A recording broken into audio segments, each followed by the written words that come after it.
మన ఇండియాలో last 7 years data చూసుకుంటే 15 స్టేట్స్ నుంచి 70 ఎగ్జామ్ పేపర్ లీక్స్ అనేవి కన్ఫర్మ్ అయినాయి. సో ఇట్లాంటి పేపర్ లీకేజెస్ వల్ల కొన్ని లక్షల మంది ఫ్యూచర్ అనేది స్పాయిల్ అయింది.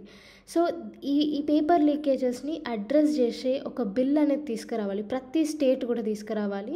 బీహార్ అనేది ఆల్రెడీ ఈ యాంటీ పేపర్ లీక్ బిల్ అనేది రీసెంట్గా తీసుకొని వచ్చింది. So Bihar public examination prevention of unfair means bill 2024 అనేది తీసుకొని వచ్చింది.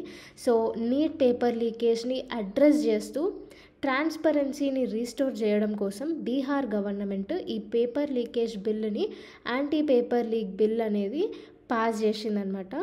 సో ఇది యాంటీ పేపర్ లీక్ బిల్ ఎవరైతే దీనికి పేపర్ లీకేజెస్కి పాల్పడతారో వాళ్ళకి 3 to 4 years వరకు జైలు శిక్ష ఉంటుంది అండ్ అట్లీస్ట్ 1 crore ఫైన్ ఉంటుంది.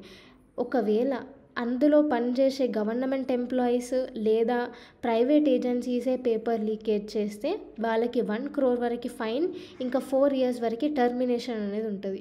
సో స్టేట్లో ఉన్న ఇంటెలిజెంట్ ఇంకా హార్డ్ వర్కింగ్ స్టూడెంట్స్కి సేఫ్ అండ్ సెక్యూర్ ఫ్యూచర్ని ప్రొవైడ్ చేయడం కోసం బీహార్ గవర్నమెంట్ ఈ యాంటీ పేపర్ లీకేజ్ బిల్ అనేది తీసుకొని వచ్చింది. సో ప్రతి ఒక్క స్టేట్ కూడా ఇట్లాంటి బిల్లు తీసుకొని రావాలి. మన తెలంగాణ కూడా గ్రూప్ 1 పేపర్ లీకేజ్ అవ్వడం, ఇంకా చాలా ఆల్మోస్ట్ 15 పేపర్ లీకేజెస్ అయినాయంట. సో అవిట్ల పైన కూడా అడ్రస్ చేస్తూ ఇట్లాంటి యాంటీ పేపర్ లీక్ బిల్ అనేది మన గవర్నమెంట్ కూడా తీసుకురావాలి.